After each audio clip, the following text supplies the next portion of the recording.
Hello dear student, I am Sharda Prasad, Assistant Professor from Mechanical Department, Bharati College of Engineering and Technology.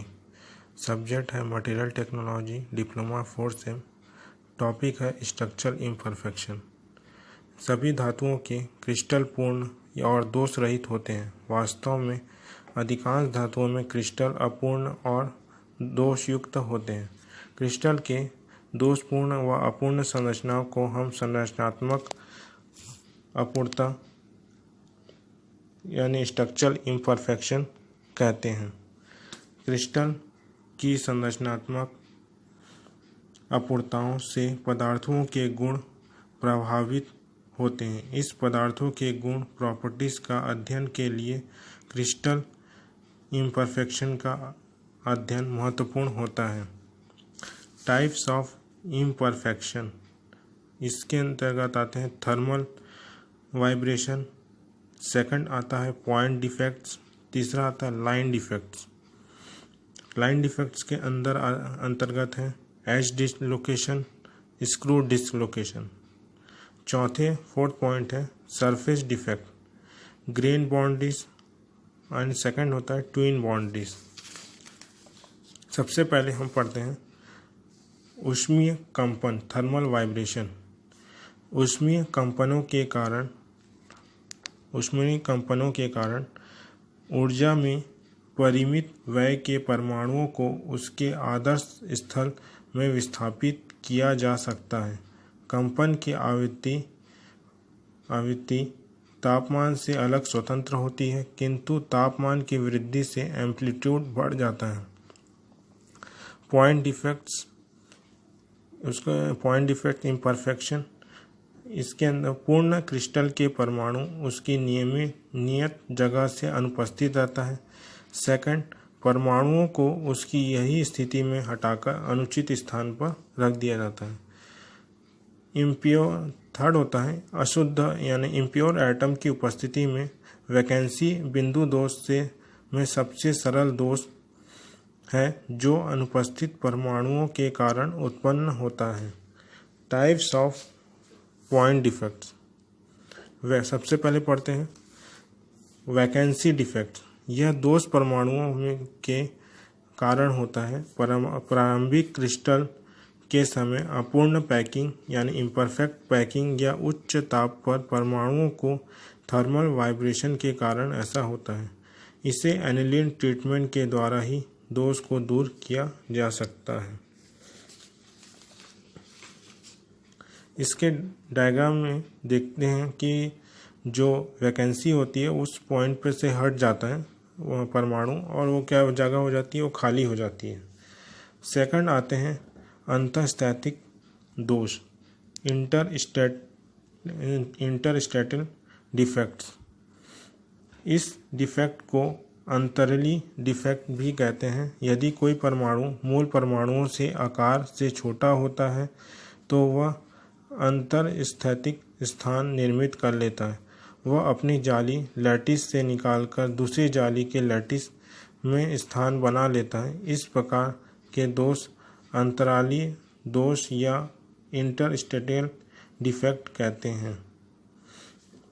इसका diagram में दिखाया गया है कि जो अंतराली परमाणु होते हैं वो परमाणुओं के बीच में आ जाते हैं जहाँ दो ही वैकेंसी उत्पन्न होती है। थर्ड आते हैं अशुद्ध परमाणु दोष, इम्प्योर एटम डिफेक्ट। यह दोष संघटनात्मक दोष, कंपोजिशनल डिफेक्ट होता है। मूल सूत्र परमाणु के स्थान को घेर कर कोई अशुद्धि प्रतिस्थापित हो जाती है। यह अशुद्धि छोटे परमाणुओं में की हो सकती है।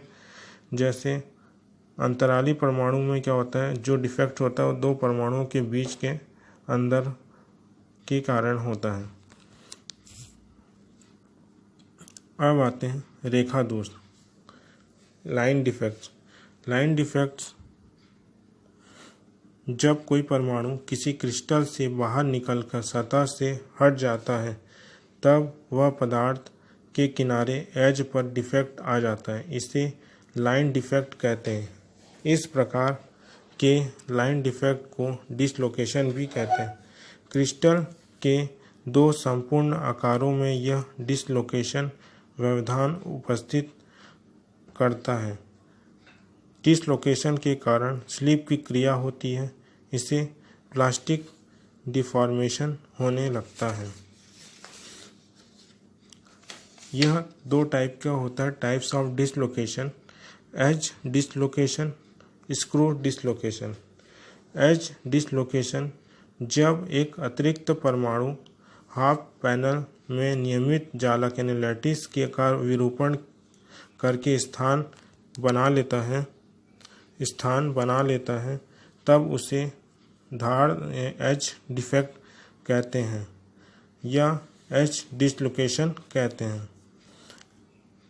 एज डिसलोकेशन में क्या होता है, जो जालक बनता है उसमें से क्या होता है, एक स्थान खाली हो जाता है, तो उससे क्या हो जाता है, वो जो रहता है एज डिसलोकेट हो जाता है।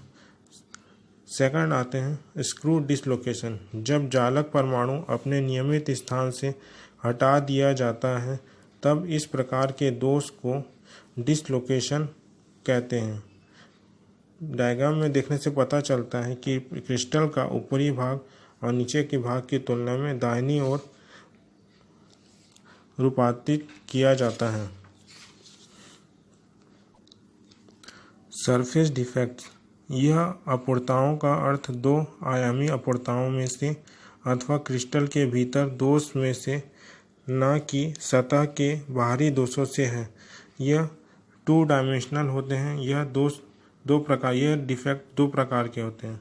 ग्रेन बाउंड्री होता है, ग्रेन बाउंड्री डिफेक्ट्स, एक होता है ट्विन बाउंड्री डिफेक्ट्स। तो फर्स्ट पढ़ते हैं ग्रेन बाउंड्री डिफेक्ट। विशेषता बहुक्रिस्टलीय पदार्थों में जब द्रव से ठोस होते हैं अथवा क्रिस्टल होता है तो यह अपूर्णताएं आती है, विभिन्न दशाओं में फैले रहते हैं। क्रिस्टल अपूर्ण सतहों को उत्पन्न करते हैं। निकट के कणों को दिशाओं में लगभग 15 डिग्री का अंतर होता है, अतः पास के कणों को उपस्थित के बीच के कण आकार को तय करती है। बहुक्रिस्टलीय पदार्थ का व्यवहार विशेषता कणों की सीमाएं बहुत प्रभावित होती हैं। सतहों को उभार संबंधी और प्रोजेक्शन। सेकंड होता है प्रोजेक्शनल इफेक्ट ऑफ सरफेस, जब परमाणुओं की सतह अपने क्रम से हटकर किसी सतह पर जमा होने लगती है तो यह अपूर्णताएं दोष उत्पन्न होता है। यह बंद घन संरचना में यदि क्रम टूट जाता है तो परतों में उभार आ जाता है।